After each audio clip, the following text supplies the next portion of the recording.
제가 오늘 이렇게 어제 건설노조 총파업에 이어서 오늘 또 이렇게 압도적으로 다수의 남성분들과 함께 또 이 아주 쟁쟁한 그리고 또 쟁점이 많은 토론회를 하게 된 것을 굉장히 기쁘게 생각하고요. 오늘 토론을 통해서 아까 말씀드린 것처럼 어쨌든 이 노조 측과 행정부 그리고 또 이 협회들, 운송사들 모두가 뭔가 좀 더 나은 제도와 환경을 노동 조건을 만들 수 있도록 뜻을 모으고 국회가 그걸 잘 받아서 입법에 빠르게 반영할 수 있도록 하는 그런 자리가 되기를 기대합니다. 우선 어쨌든 먼 길 더운데 오시느라 고생하셨고요. 간단하게 국민의례를 생각해서 국회에 대한 경례를 하겠습니다. 모두 자리에 일어나십시오. 가상에 있는 국기를 향해 주시기 바랍니다. 국회에 대한 경례.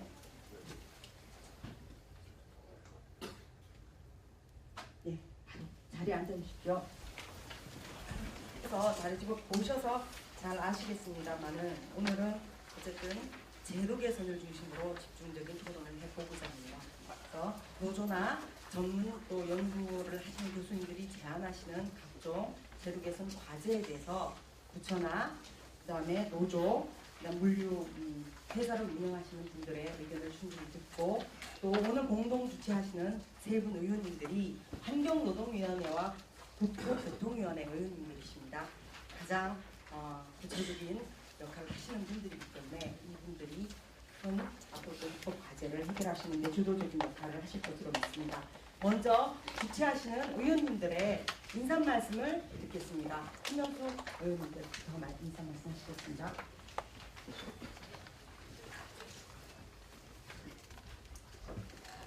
네, 반갑습니다. 안녕하십니까.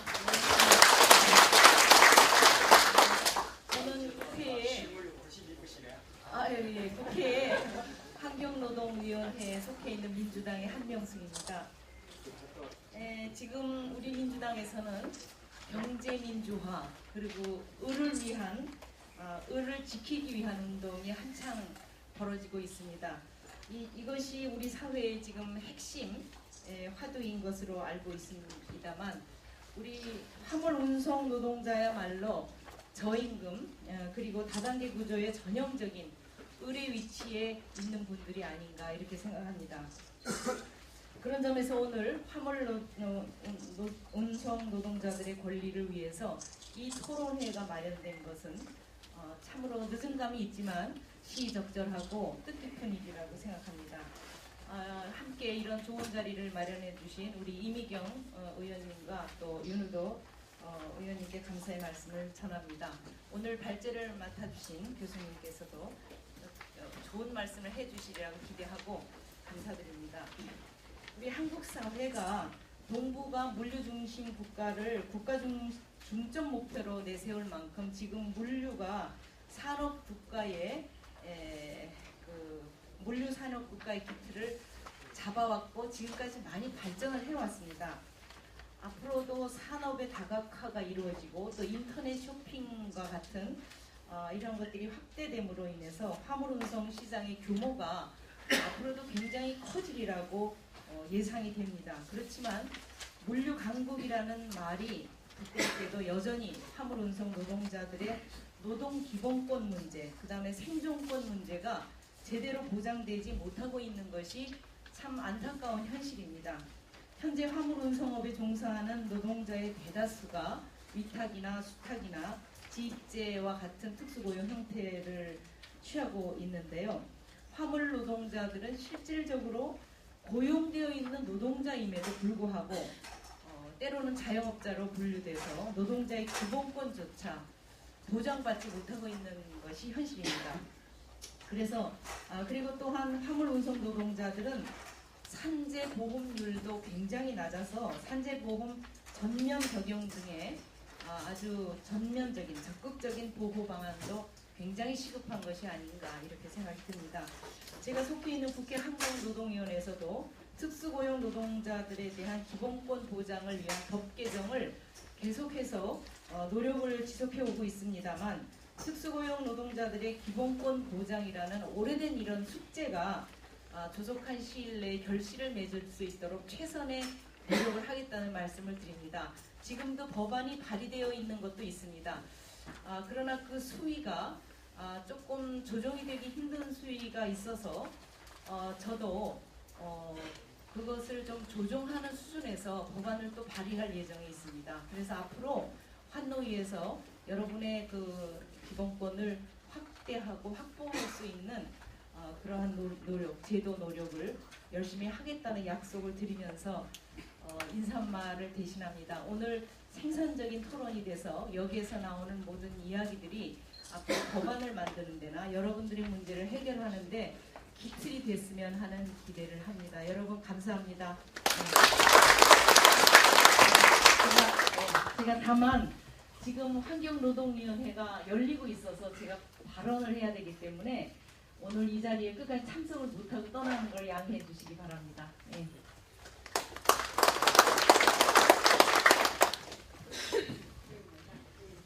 다음은 국토교통위원회 윤우덕 의원입니다. 예, 안녕하세요. 소송국토교통위원회의 법안 소위에 소속해 있는 의원입니다. 지난주에 관련법을 심의하다가 일단 좀 밀어놨습니다. 밀어놓은 자체가 좀 죄송하다는 생각이 들고요. 늘 비하면 미안합니다. 제가 노무현 대통령 모시고 청와대에서 비서관을 5개를 했어요. 노무현 대통령 1년 차에 몇 년이죠? 2003년인가요? 네. 2003년 그때 화물연대 총파업할 때 그 슬로건 제가 머릿속에 가슴속에 기억하고 있습니다. 물류를 멈춰 세상을 바꾸자. 물류는 가끔 멈췄는데 세상은 안 바뀌었습니다. 참 당시 정책 책임자였고 이제는 또 국회의원이 된 또 해당 상임위 또 법안을 심의하고 있는 저로서는 늘 무거운 마음과 죄송스러운 마음을 갖고 있습니다. 복잡한 문제여요. 진짜 복잡한 문제입니다. 오늘 또 토론해 주시고 또 의견 주시는 내용 다 좀 종합하고 가슴에 담아서 법안 심의하는데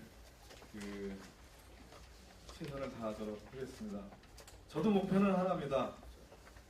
표준임대를 반드시 법제화하고 의무규정으로 만들어서 그것이 최저임금이 될 수 있을 정도의 제도 개선을 하는 게 이 현실을 개선하는 유일한 길이 아닌가라는 신념을 가지고 있습니다. 그런데 현실에 그것을 우리의 주장, 나의 주장이기도 한 것을 관철해 나갈 수 있을지의 여부는 앞으로 참 성의를 다해서 노력하겠다는 그런 약속의 말씀으로 대신하겠습니다. 감사합니다.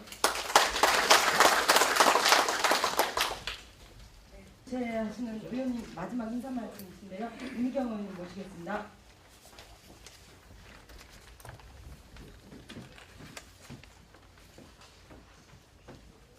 네, 안녕하세요.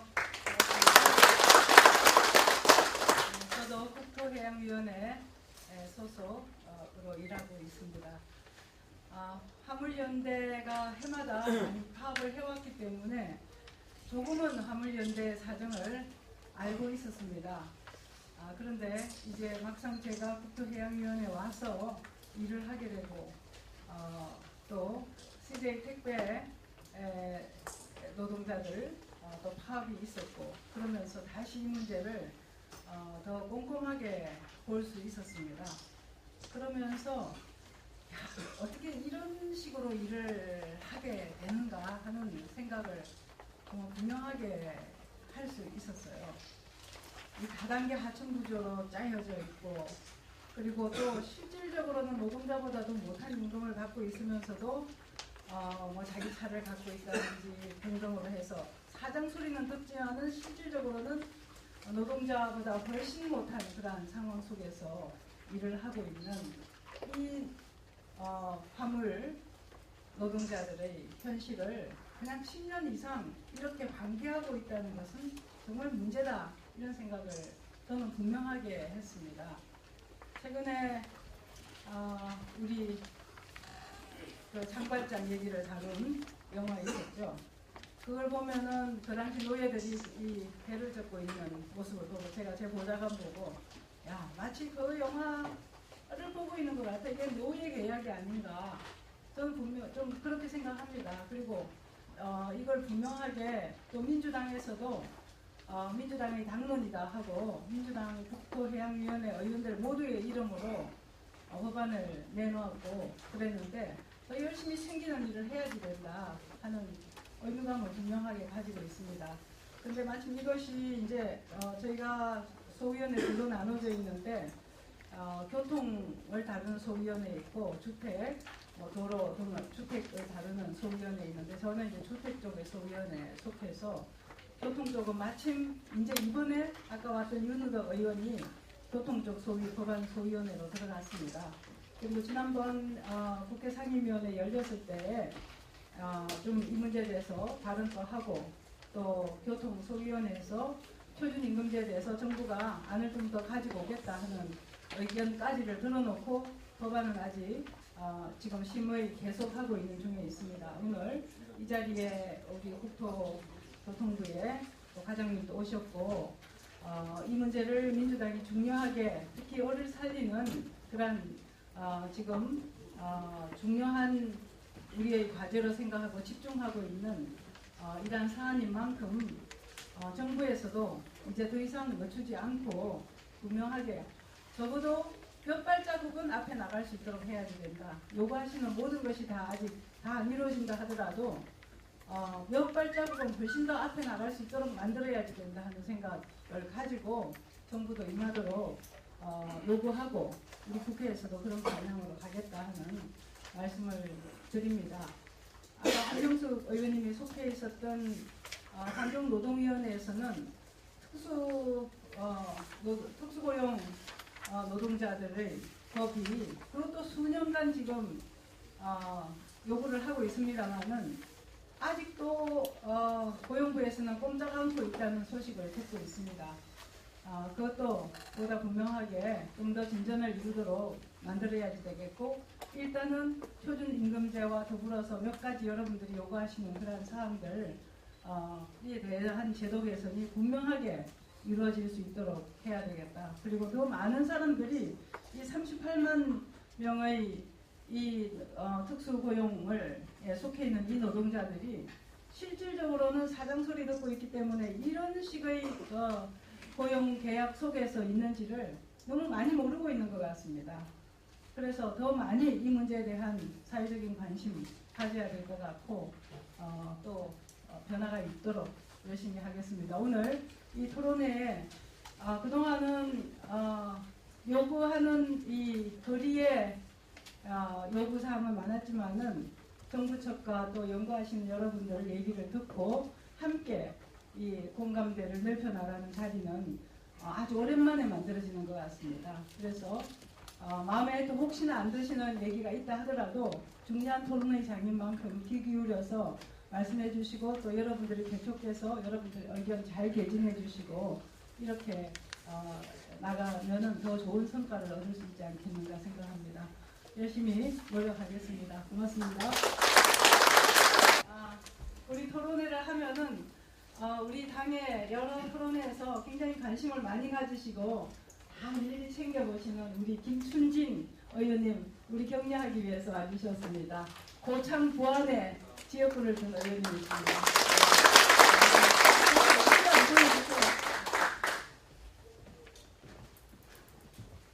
오신 분들이 다 어쨌든 귀한 시간 내셔서 오셔서 일일이 다 소개하면 매우 좋겠지만 시간 관계상 그러지 못한다는 말씀을 좀 드리고요. 양해해 주시기 바랍니다. 그다음 이제 노조 측에서 많이 오셨는데요. 한 두 분 정도 소개해드리고 다시 또 진행하겠습니다. 이봉주 화물연대 본부장님 오셨습니다.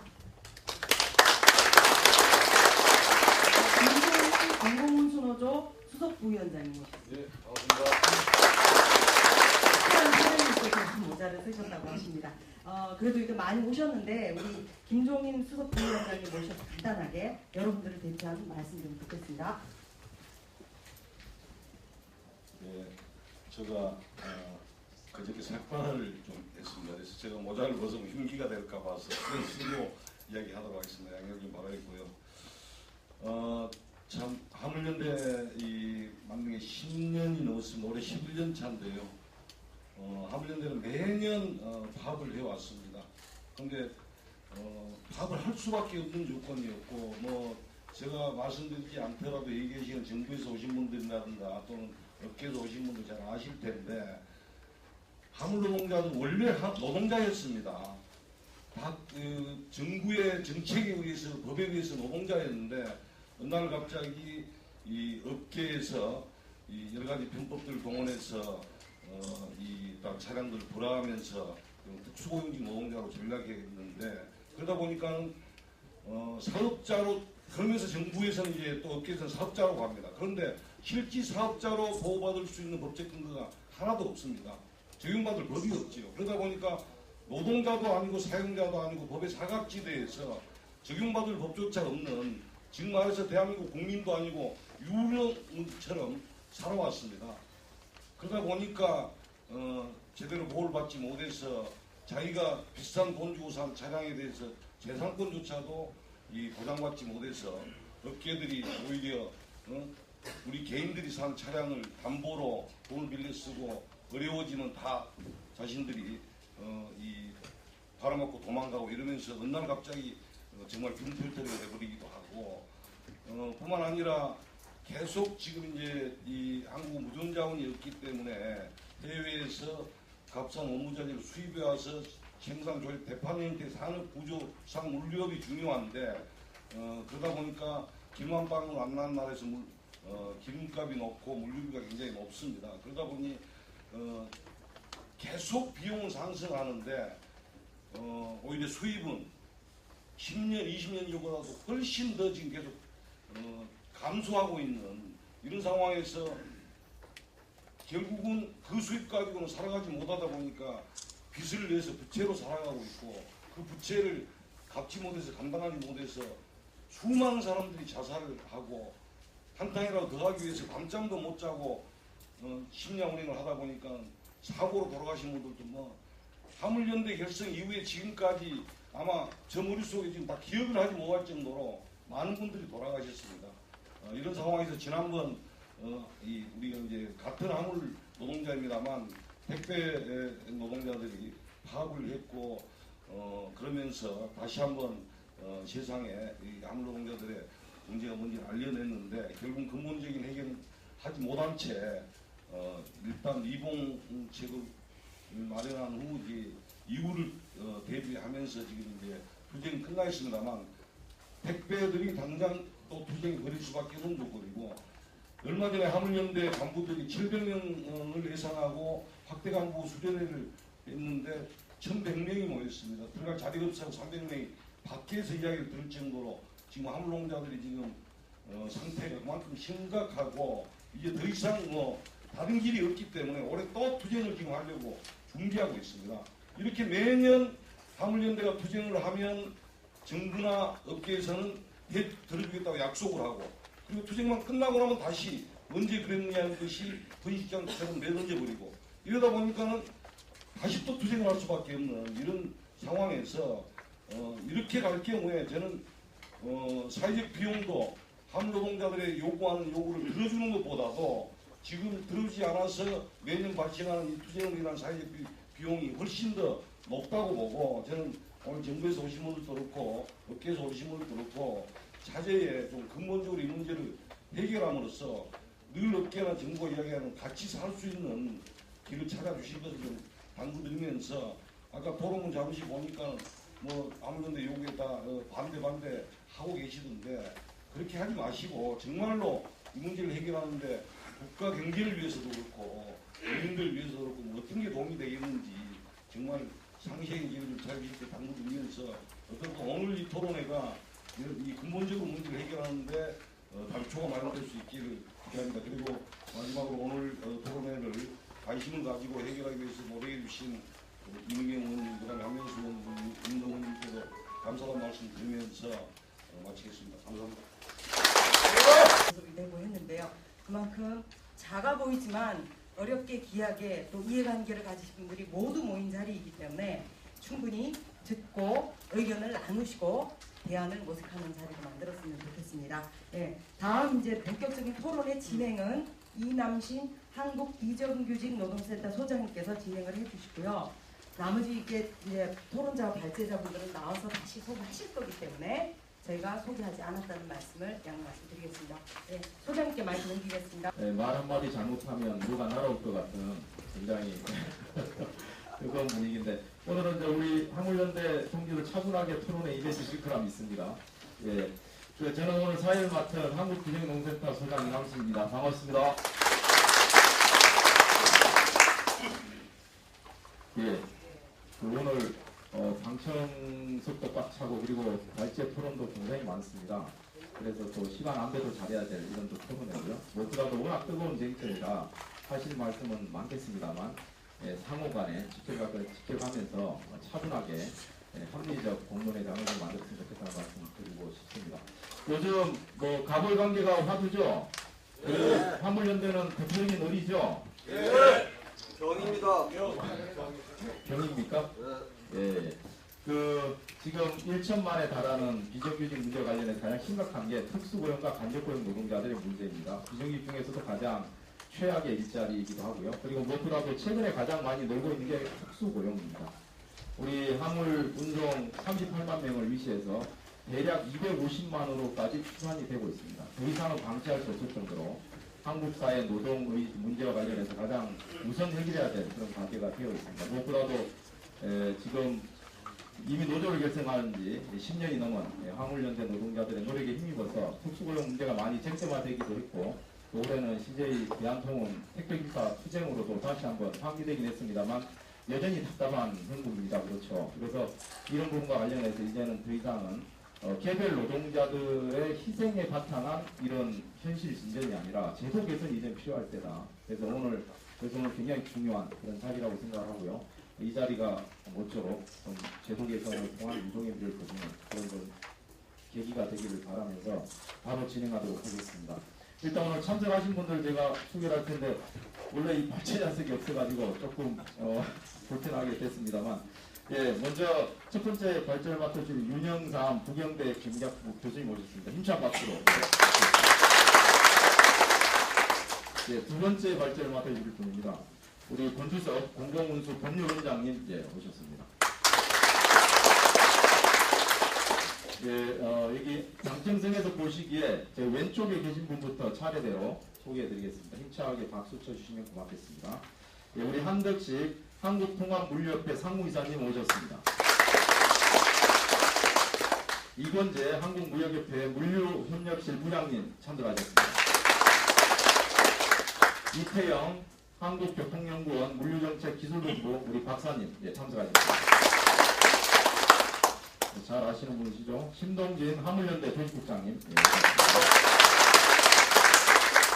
김태복 국토교통부 물류산업과장님 참석하셨습니다.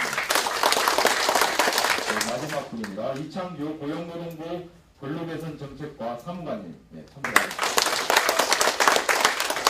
참고로 우리 고용노동부에서는 원래는 근로개선 정책과장님이 참석하기로 하셨는데 불가피한 일정 때문에 사무관님이 대신 참석했다는 말씀을 드립니다. 이상으로 두 분 발제자와 6분 토론자가 함께하는 자리이기 때문에 사실은 굉장히 시간이 촉박할 수밖에 없다고 느껴집니다. 그래서 이후에 토론 진행 과정에서 일단 시간을 잘 좀 지켜주시면 좋겠습니다. 토론회에서는 시간 잘 지키는 것도 가장 중요한 미덕 중에 하나이기 때문에 부탁을 드리고요. 그래서 발제를 맡아주신 분들은 1인당 15분씩 이렇게 좀 시간을 지켜주시라는 말씀을 드리고 그리고 토론자는 7분에서 8분 정도 이렇게 해주시면 감사하겠습니다. 지금 시대가 너무 더운데요. 예, 조금 또 부탁해서 지금 절정 때문에 정부 방침 때문에 저희가 뭐 조금은 더위를 좀 참기도 해야 되겠습니다만 계신 분들이 지금 뭐 토론에 집중하지 못할 정도로 또 무더워지면 안 되니까요. 좀 관계자께서 말씀하셔서 조금은 열기를 좀 시켜주시면 고맙겠습니다. 예, 그럼 바로 진행하도록 하겠습니다. 첫 번째 발제를 해주실 분을 모시겠습니다. 우리 윤영삼 부경대 경영학부 교수님 모시고 제일 발제 듣도록 하겠습니다. 힘찬 박수로 모시겠습니다. 네, 반갑습니다. 윤영삼입니다. 제가 이 발제 부탁을 받고 제목을 보니까 구조적 문제점 이래서 이 구조적이라는 게 이게 참 다양한 의미가 있는데 여러 가지가 생각이 좀 들더라고요. 사실 제가 이 발제문이 좀 미흡한 점이 좀 있습니다. 여러 가지 생각이 들고 아까 우리가 말씀주셨습니다만은 이 화물연대가 출범한 지가 이제 10년이 지났고요.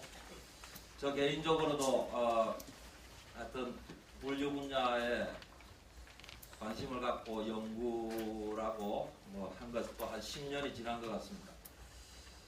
내용적으로 보더라도 제가 한 10번 이상은 발표를 한 것 같습니다. 그리고 오늘 참석하신 상당 부분과는 직접 토론도 여러 번 했던 것 같습니다. 그래서 오늘 뭘 새로운 걸 발표를 해야 되는가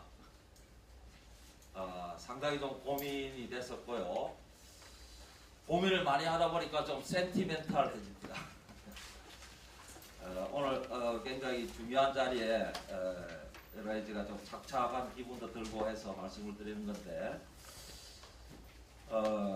지난 10년을 되돌아보게 되더라고요. 그동안 화물 운송업에 여러 가지 변화가 있었습니다. 변화가 있었지만 지금 10년 전하고 별로 달라진 것 같지 않습니다. 제가 뭐 이런 생각이 들더라고요. 10년 동안 윤영삼은 뭐 했나 이런 생각이 들더라고요. 여기 화물연대 분들 계실 때 또 정부분도 계시고 교통연구원분도 계신데 다 같이 10년 동안 뭐 했는가 한번 되돌아봐야 되겠다. 그동안 기득권 옹호에 성공했는가?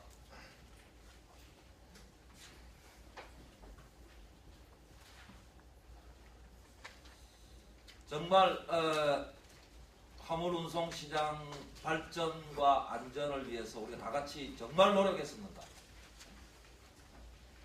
정말 사익을 뛰어넘어서 공익을 생각하면서 우리가 화물운송업에서 그 수많은 토론을 했었던가?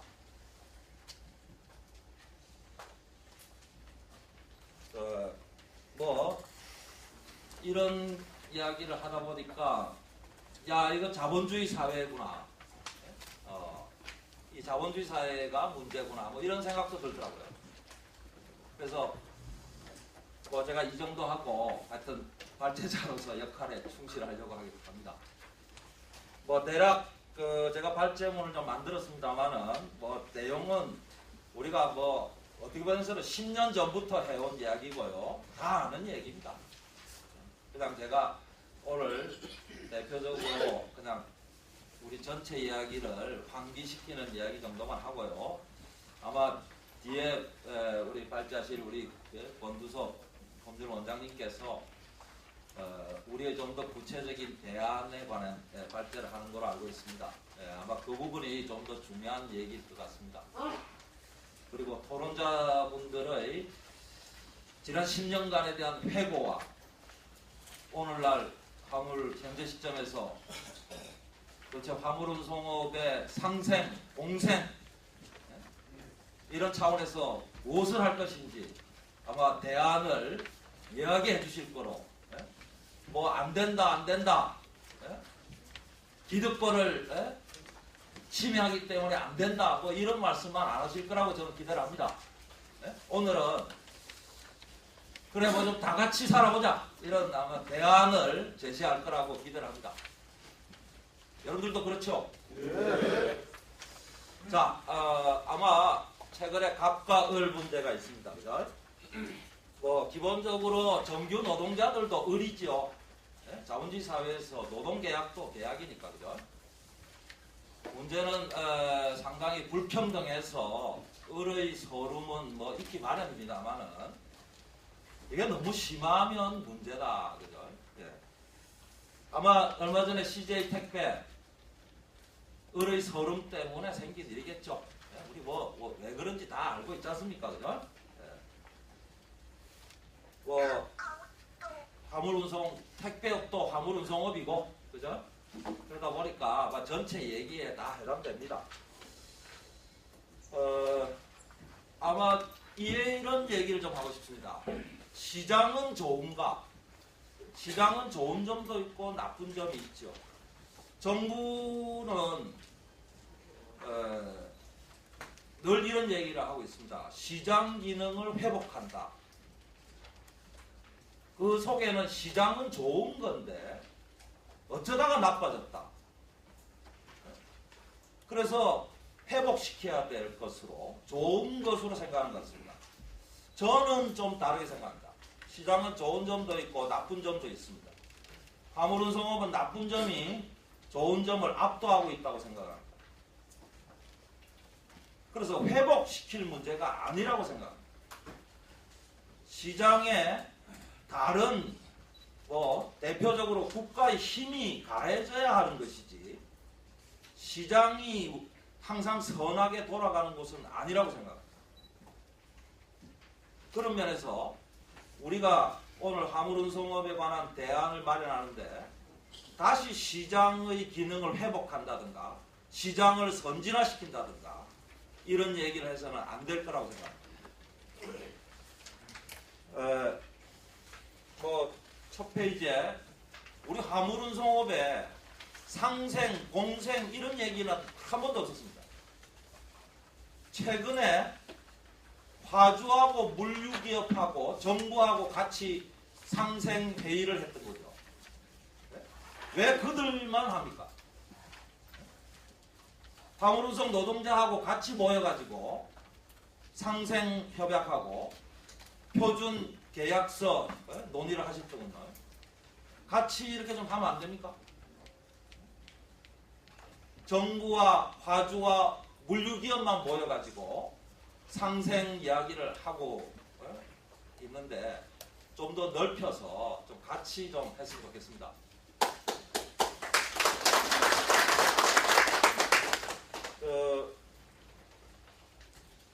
이런 시장의 문제에서 국가의 역할을 생각하게 됩니다. 저도 표준의인제 도입추진위원회 위원으로 추천받아서 제가 끝까지 참석을 했었습니다. 무산되는 것을 눈앞에서 바라보았습니다. 한 4년 동안 쫓아다녔습니다. 정말 국가가 할 일이 뭔가? 결국 표준운임제가 무산된 이유는 다른 사람들의 기득권을 훼손시킨다는 겁니다. 우리 사회가 여러 가지 개혁이 어려운 점 중에 여러 가지가 있습니다만 기득권을 옹호하는 문제입니다. 이 기득권이 정당하게 얻어진 기득권인가 하는 문제가 있습니다. 과연 화물운송업에 화주와 물류기업이 기득권이 있다고 하면 그 기득권이 화물운송 노동자들과 로부터 정당하게 형성된 기득권인가? 저는 좀 그렇지 않다고 봅니다. 따라서 어떤 우리가 오늘 전체적으로 제도 개선 얘기를 할 겁니다만은 제도 개선을 기득권을 인정하면서 그것도 부당한 기득권을 인정하면서 제도를 마련할 건가? 그런 기득권을 인정하면 제도를 마련할 게 없습니다. 옳습니다. 예. 부당한 기득권을 훼손해야 됩니다. 훼손. 전부 자기들 입장에서 기득권이 훼손된다고 반대합니다. 기득권 없는 사람은 진짜라고 해요.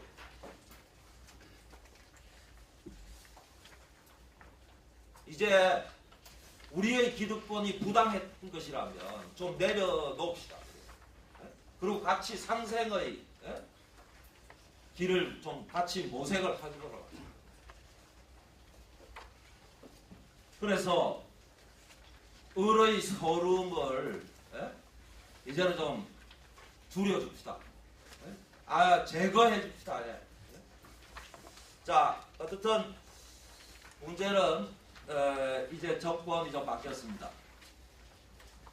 다음 페이지에 이제 소위 박근혜 정부인데요. 다들 박근혜 정부가 뭐 주교하게 어떻게 할 거라는 감을 가지고 있을 겁니다. 저희가 이렇게 토론해보고 전망해본 결과 이명박 정부 이후로부터 너무 많은 한국 사회의 위기점을 갖고 있습니다. 박근혜 정부는 일단 이 위기부터 관리하지 않을 수 없을 거다는 거죠. 한마디로 가장 먼저 이야기하면 위기관리 정부일 것이다. 아마 오늘 우리가 제도 개선 이야기를 합니다만은 위기관리 차원에서 제도 개선이 잘 될까 걱정스럽습니다. 아마 굉장히 위기관리에 좀 급급해야 되는 상황이거든요. 우리 사회가 얼마나 여러 가지가 위기입니까, 솔직히. 그죠? 아마 이 위기가 터질 가능성들이 굉장히 많습니다. 이거에 급급하다 보면 역으로 화물운송업, 화물노동자들 좀 더 참아라. 이런 얘기로 갈 가능성이 대단히 높다. 그런 면에서 우리가 상생의 의지를 갖고 하지 않으면 화물운송업 개선도 굉장히 어려울 것 같다. 이런 겁니다. 오늘 우리가 우리 관련 주체들끼리 의견을 잘 모아서 좀 의지를 다지는 그런 자리가 됐으면 합니다. 아마 여러 가지 오늘 뭐 얘기는 그렇습니다. 아까 구조적 문제점 이야기해서 지금까지 현안이 발생하고 화물연대가 파업하고 이러면 봉합하고 뭐 감기 제대로 치료 안 하고 열만 내리는 정도 대증적인 대처 방안이 주였습니다. 이제는 그거로 안 되겠다는 거죠. 그런 면에서 보다 좀 근본적인 얘기만 좀 해보자. 아마 그 화물운송 경과를 보면 어떻든 뭐 굉장히 중요하게 뭐 다 아는 얘기입니다만은 표준운임제 약속이 미이행됐고요. 어떻든 이명박 정부 때도 택배업에 무수한 문제 제기가 있었습니다. 아무런 대책이 없었습니다. 그때 국토해양부 택배업 개선 대책 내놨습니다. 유일하게 한 게 뭔지 아십니까? 택배 차량 정차한 것밖에 없습니다.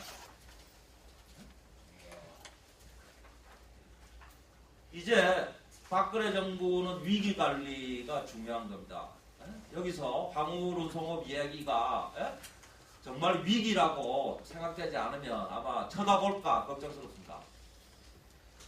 아마 경기도 안 좋고 해서 화주들은 장사가 안 된다 해서 아마 운송료 내리도록 더 압박할 겁니다.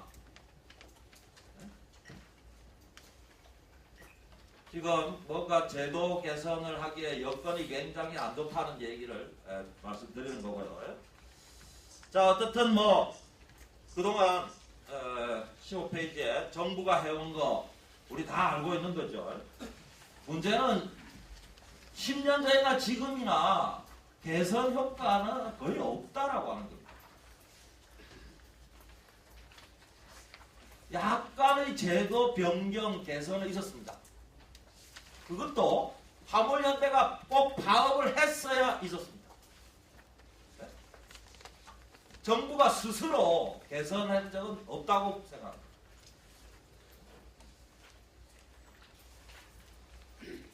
자, 16페이지에 화물운송의 여러 가지 구조가 아주 복잡한 구조가 깔려 있죠.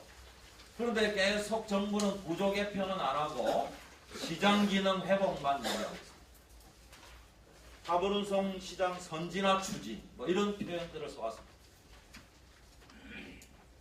시장은 제가 앞에 말씀드렸듯이 본질적으로 폐해를 낳는 면을 갖고 있습니다.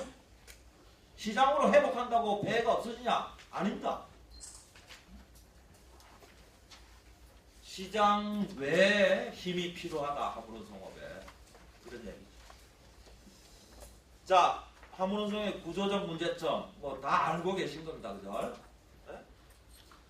저는 뭐 물류신문에서 나온 표현을 보고 깨달았습니다. 물류신문에 복마전이라는 표현을 쓰더라고요. 아, 이게 한마디로 화물운송을 말하는 거다. 그 이후부터 저도 써오고 있는데 하여튼 사실 뭐 17페이지에 그죠?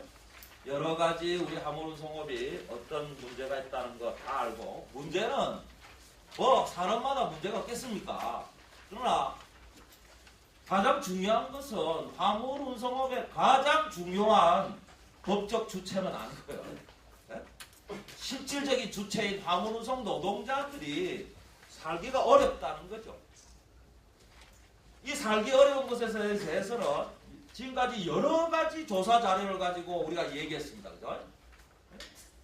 최근에 저는 제 제자를 시켜서 화물운송 노동자들이 가족들은 행복한지 한번 조사를 해보겠습니다. 부산 쪽에서 설문지 아신가? 뭐 아시는 건 아실 겁니다. 물론 가족이 건강하냐 이런 건데요. 우리나라 사람들이 뭐 대체로 좋게 응답하는 경향이 있죠.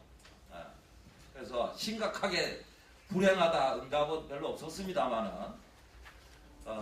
가족 건강성이 별로 안 좋더라고요. 거기다가 일 때문에 안 좋은데 일의 어떤 면에서 때문에 안 좋는가 저희가 이렇게 인과관계 조사를 했습니다. 첫째는 소득이더라고요. 돈 없는 게 제일 가족들 불행을 낳는 요인이다. 그래서 쉽게 말하면 운송료 표준 운임제 이게 화물운송업의 제일 결정적인 겁니다. 뭐 다른 거 이야기 될 수도 있죠. 그러나 소득 외에는 다른 영향 요인이 별로 없더라고요. 소득이 전체를 설명하는 거예요. 그래서 우리가 뭐 그냥 이 화물운송 노동자들의 개인적인 아픔 이런 얘기하지만 그 가족들까지 우리가 한번 들여다봤을 때 아 정말 우리가 뭔가 개혁을 해야 되는구나 이런 걸 좀 더 느꼈습니다. 잘 아시다시피 그죠? 운임의 원가와의 격차는 심화되고 있고 18페이지에 보면 뭐 연평균 운임은 한 1%씩 올라왔다 이렇게 분석이 되는 것 같아요. 표준 운임제 한다고 시범 운행했습니다. 해봤습니다. 그때 조사해보니까 컨테이너의 경우에 75%, 철강은 78% 정도밖에 안 되더라고요. 원가에. 시장 운임이라고 하는 게. 그런데 이 시장 표준 운임제 하지 말고 이 시장 운임을 존중하자고 이야기를 하고 있습니다. 다단계 하도급 관련 제도 이거야 뭐 잘 아시는 거죠. 19페이지에 직접 운송 의무제 우리가 옛날에 화물운송 시장 선진화 방안에서 정부가 다단계 문제 삼다고 직접 운송 의무제 도입을 했습니다. 역시 화물운송 시장이 얼마나 갑들이 횡포를 부리는지 이 제도 가지고는 안 되는 것 같더라고요. 갑들은 어느 제도가 생기면 이 제도 가지고 더 어떻게 해볼까 아주 머리를 엄청 싸내더라고요. 도대체 이 화물운송 시장에 이런 제도가 먹히는가? 정말 남들이 보면 이 정도 제도인데 뭔가 효과가 안 있겠나 했는데 오히려 그 제도를 가지고 현대 그 글로비스 오히려 그걸 가지고 화물운송 노동자들을 더 괴롭히는 제도 효과가 오히려 나쁘게 나오는 이런 화물운송 시장. 여기서도 우리가 점진적으로 기득권을 인정하면서 제도 마련을 해보자. 이렇게 말할 수 있겠는가? 그렇게 말하는 사람들은 살기가 편하니까 그런 소리 하고 있는 거 아닌가? 맞습니다.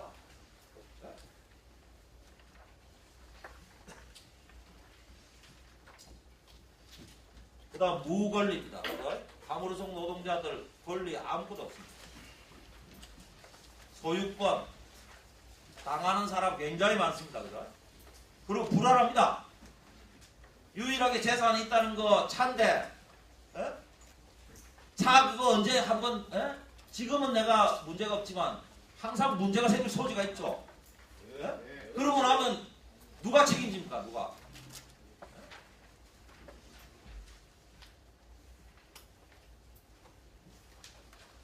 화물운송 분야의 다른 분들은 이런 소유권 불안 때문에 이만큼 떨고 있습니까? 그럼에도 법이 이렇고 어쩌고 기득권이 어떻고 지 회사 사장들이 어떻고 우리가 근본적인 진짜 방안을 좀 마련해야 된다. 과적 문제도 심각하고요. 21페이지에 제가 그래서 여러 번 자료에서 냈었습니다만은 그동안 화물운송업의 제도 개선이라는 게 좀 이루어져 왔죠.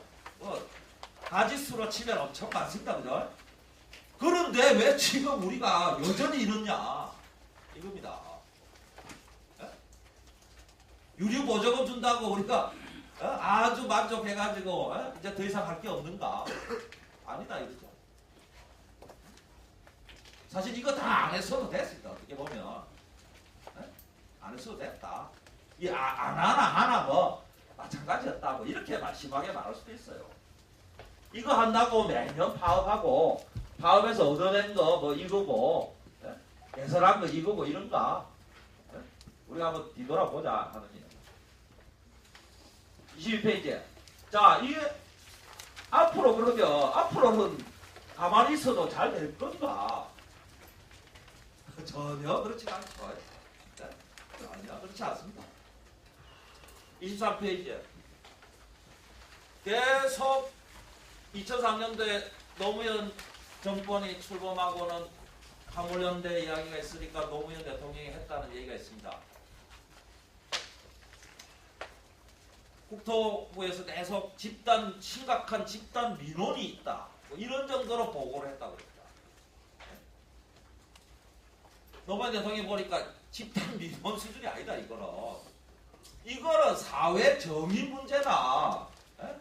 이런 얘기를 내가 들은 적이 있습니다. 이렇게 정의롭지 못한 문제가 있는가? 사는데 조금 애로사항이 있어서 이야기하는 민원인가? 화물연대 이야기가 민원인가? 얼마 전에 우리가 택배업도 마찬가지고요. 택시업 있죠. 택시업 올 겨울에 그죠? 얼마나 홍역을 치렀습니까? 대중교통 인정 안 해 안 하니?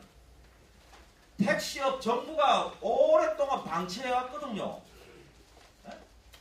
화물운송거 10년 동안 방치해온 거나 비슷하다고 생각합니다. 저는.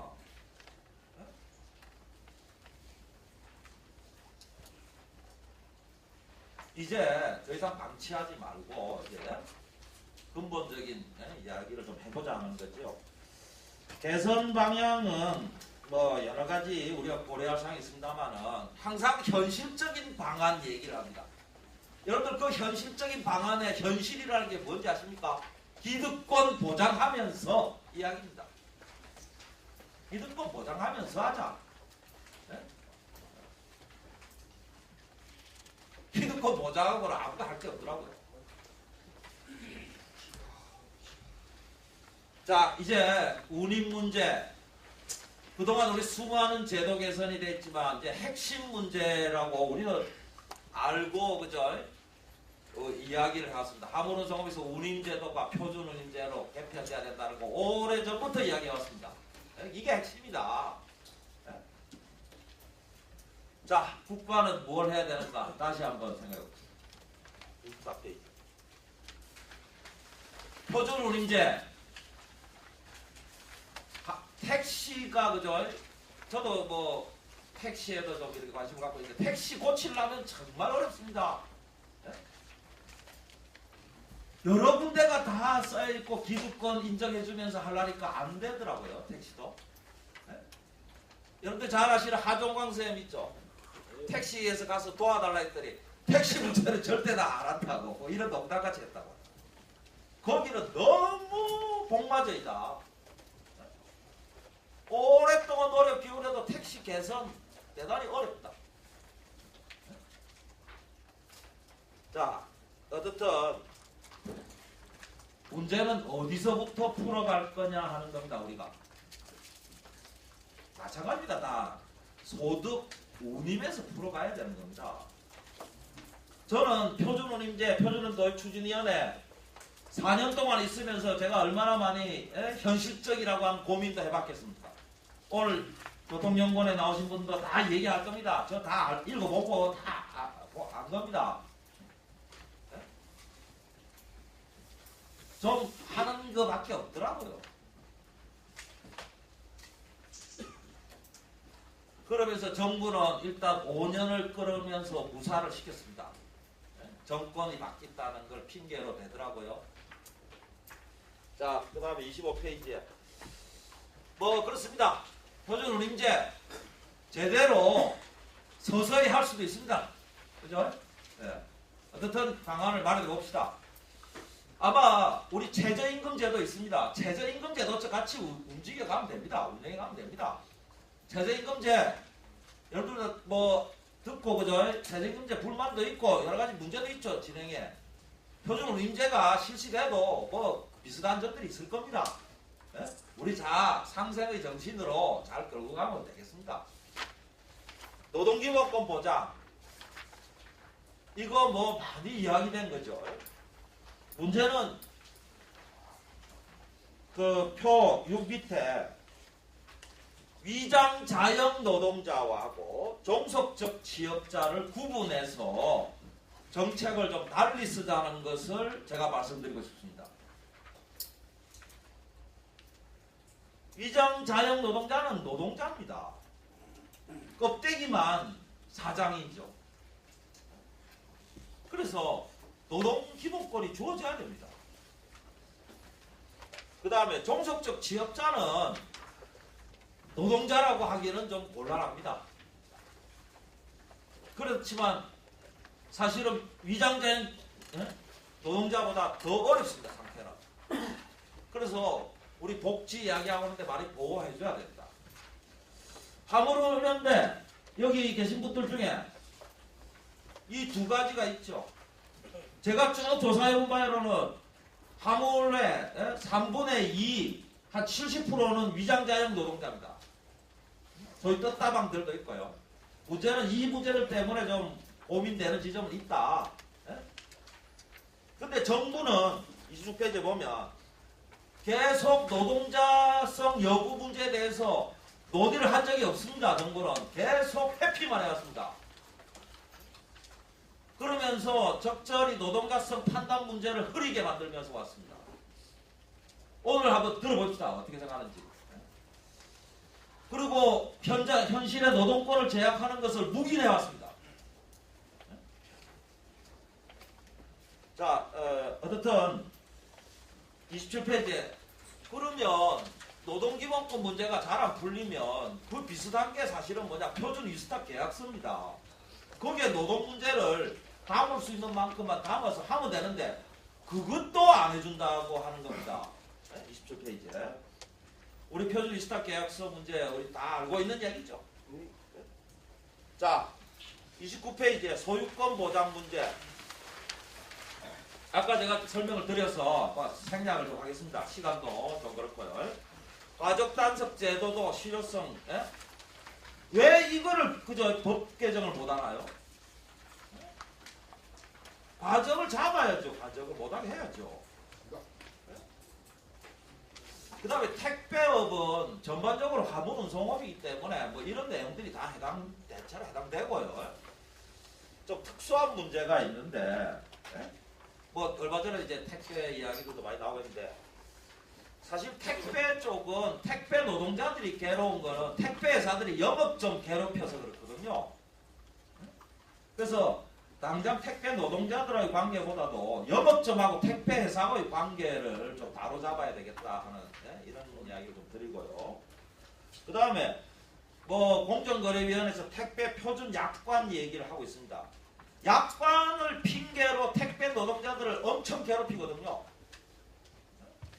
문제는 소비자들이 불만을 제기하면 회사가 책임을 져야 될 문제들도 많은데 그거조차도 택배 노동자들에게 그저 다 떠넘기는 거 아니겠어요? 그래서 화물 운송법에 택배업자들에 대한 규정도 좀 하고 책임도 좀 지게끔 하도록 하는 것을 좀 강화할 필요가 있다 이렇게 생각합니다. 자, 어떻든 시간이 좀 많이 돼서 줄이겠습니다. 어떻든 시장이 지금 문제다 하는 거죠. 정부가 적극 개입해야 된다 하는 말씀을 여기서 드리고, 이거는 단순한 집단 민원이 아니다 하는 거죠. 사회 정의 문제다 하는 것도 제가 말씀 좀 드리고, 아마 위기 관리에 급급하겠지만 좀 해결할 거는 하면서 가자 하는 부탁도 좀 드립니다. 그 다음에 제발 사실 작년에 우리 여기 화물운송 여기 화물연대가 파업할 때 과정을 지켜보니까 이제 정부는 화물연대를 완전히 무시하더군요. 그 전까지는 좀 대화도 했는데 전혀 그 대화하는 그걸 지켜보니까 이거는 완전한 무시다. 뭐 너가 해볼 대로 해봐라. 뭐 이런 것 같아요. 정부가 왜 화물연대한테 그렇게 합니까? 화물연대 국민이 아니잖아요. 아, 그렇습니까? 예. 어떻든 제발 정부는 좀 민주적 소통을 좀 제대로 해주시기 바랍니다. 이 완전 패권적이 패권적. 자, 마지막으로 어떻든 지금 앞으로 경기가 침체됩니다. 그죠? 이제 한국은 완전한 저성장 기조에 들어갔습니다. 아마 옛날 생각하면서 옛날만큼 돈이 안 벌린다고 기득권 가진 사람들조차도 죽는 소리 많이 할 겁니다. 어떻게 같이 좀 풀어가 봅시다. 그리고 어떻게 같이 풀어가야 될지 이야기하면 안 된다 소리만 하지 마시고 어떻게 풀어가야 될지 대안을 같이 좀 이야기해 봅시다. 오늘 이 자리가 같은 대안 얘기를 하는 자리가 되기를 바라면서 마치겠습니다.